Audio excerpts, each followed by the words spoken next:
الرحمن الرحیم۔ عزیزان مکرم، آج ہم آپ کے لیے لائے ہیں نبی کریم صلی اللہ علیہ وسلم کے مزید 10 اقوال مبارکہ جو احادیث مبارکہ سے ہوں گے، اور ہر ایک کے ساتھ عبارت موجود ہوگی اور اردو ترجمہ بھی ہوگا اور اس کے ساتھ ساتھ مختصر تشریح بھی ہوگی۔ نمبر 1، خیر خواہی دین کا اصل ہے۔ الحدیث الدین النصیحۃ، صحیح مسلم 55 صفحہ نمبر۔ نبی کریم تاجدار کائنات صلی اللہ علیہ وسلم نے ارشاد فرمایا، دین خیر خواہی کا نام ہے، یعنی اسلام کا اصل پیغام محبت، اخلاص اور خیر خواہی ہے، ہر مسلمان کے لیے دل سے بھلائی چاہنا۔ نمبر 2، حسد سے بچو۔ حدیث میں آتا ہے، ایاکم والحسد فإن الحسد یأکل الحسنات کما تأکل النار الحطب۔ سنن ابو داود، حدیث کا نمبر ہے 4903۔ ترجمہ، حسد سے بچو کیونکہ حسد نیکیوں کو اس طرح کھا جاتا ہے جیسے آگ لکڑی کو کھا جاتی ہے۔ تشریح، حسد روح کو جلا دیتا ہے اور آخرت کی نیکیوں کو برباد کر دیتا ہے۔ نمبر 3، دوسروں کو معاف کرنا اعلیٰ کردار۔ حدیث میں آتا ہے، نبی علیہ السلام نے ارشاد فرمایا، وما زاد اللہ عبدا بعفو الا عزا۔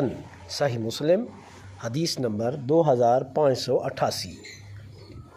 ترجمہ، جو بندہ معاف کرتا ہے اللہ اس کی عزت میں اضافہ فرما دیتا ہے۔ تشریح، معاف کرنا کمزوری نہیں بلکہ مومن کی بڑھائی ہے۔ نمبر 4، چھوٹوں پر رحم اور بڑوں کا احترام۔ حدیث میں آتا ہے، میرے نبی سے ارشاد فرمایا، لیس منا من لم یرحم صغیرنا ویوقر کبیرنا۔ سنن الترمذی، صفحہ نمبر، حدیث کا نمبر ہے 1919۔ ترجمہ، وہ ہم میں سے نہیں جو ہمارے چھوٹوں پر رحم نہ کرے اور بڑوں کا احترام نہ کرے۔ تشریح، اسلامی معاشرہ محبت، ادب اور احترام سے ہی قائم کیا جا سکتا ہے۔ نمبر 5، حلال کمائی افضل عبادت ہے۔ حدیث میں آتا ہے، القاد علی عیالہ کالمجاہد فی سبیل اللہ شعب الایمان للبیہقی۔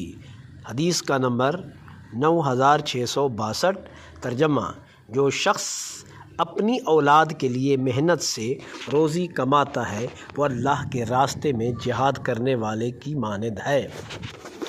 تشریح، معاشی محنت عبادت کے برابر ہے اگر نیت خالص ہو۔ نمبر 6، جھوٹ تباہی لاتا ہے۔ حدیث میں آتا ہے، ایاکم والکذب فإن الکذب یہدی الی الفجور۔ صحیح البخاری، حدیث کا نمبر ہے 6094۔ ترجمہ، جھوٹ سے بچو کیونکہ جھوٹ گناہوں کی طرف لے جاتا ہے۔ تشریح، سچ نجات ہے، جھوٹ تباہی، دنیا و آخرت دونوں میں۔ نمبر 7، زبان کا کنٹرول نجات کا ذریعہ ہے۔ حدیث میں آتا ہے، من یضمن لی ما بین لحییہ وما بین رجلیہ اضمن لہ الجنہ۔ صحیح البخاری، حدیث نمبر 6474۔ ترجمہ، جو اپنی زبان اور شرمگاہ کی حفاظت کی ضمانت دے میں اس کے لیے جنت کی ضمانت دیتا ہوں۔ تشریح، زبان اور خواہش نفس انسان کی بڑی آزمائش ہے، ان پر قابو ضروری ہے۔ تکبر سے بچو۔ نمبر 8، تکبر سے بچو۔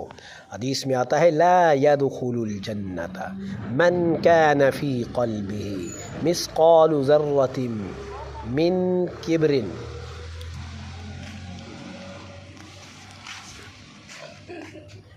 کبر، جو شخص دل میں رتی برابر بھی تکبر رکھتا ہو وہ جنت میں داخل نہیں ہوگا، وہ جنت میں داخل نہیں ہوگا۔ صحیح مسلم۔ تشریح: تکبر انسان کو ہلاک کر دیتا ہے اور عاجزی اسے بلند کرتی ہے۔ حدیث نمبر 9، خاموشی حکمت ہے۔ حدیث میں آتا ہے من صامت نجا، سنن الترمذی، حدیث کا نمبر ہے 2501۔ ترجمہ: جو خاموش رہا وہ نجات پا گیا۔ تشریح: بے فائدہ باتوں سے بچنا اور سوچ کر بولنا دانش مندی کی علامت ہے۔ حدیث نمبر 10، خیر خواہی، خیر کی رہنمائی کرنے والا بھی خیر کرنے والا ہوتا ہے۔ حدیث میں آتا ہے من دل علی خیر فلہ مثل اجر فاعلہ، صحیح مسلم، حدیث کا نمبر ہے 1893۔ ترجمہ: جو کسی خیر کی طرف رہنمائی کرے اسے بھی وہی اجر ملتا ہے جو کرنے والے کو ملتا ہے۔ تشریح: علم دین کو پھیلانا، بھلائی کی ترغیب دینا، یہ سب صدقہ جاریہ ہیں۔ خلاصہ کلام یہ ہوا نبی کریم صلی اللہ علیہ وسلم کے اقوال مبارکہ صرف الفاظ نہیں بلکہ روح کی غذا، زندگی کا دستور، آخرت کا سرمایہ ہیں۔ جو شخص ان اقوال کو سمجھے اور عمل کرے وہ دنیا میں کامیاب اور آخرت میں فلاح پانے والا ہے۔ اللہ ہمیں رسول اللہ صلی اللہ علیہ وسلم کے اقوال پر عمل کرنے کی توفیق عطا فرمائے۔ وما علی الا البلاغ۔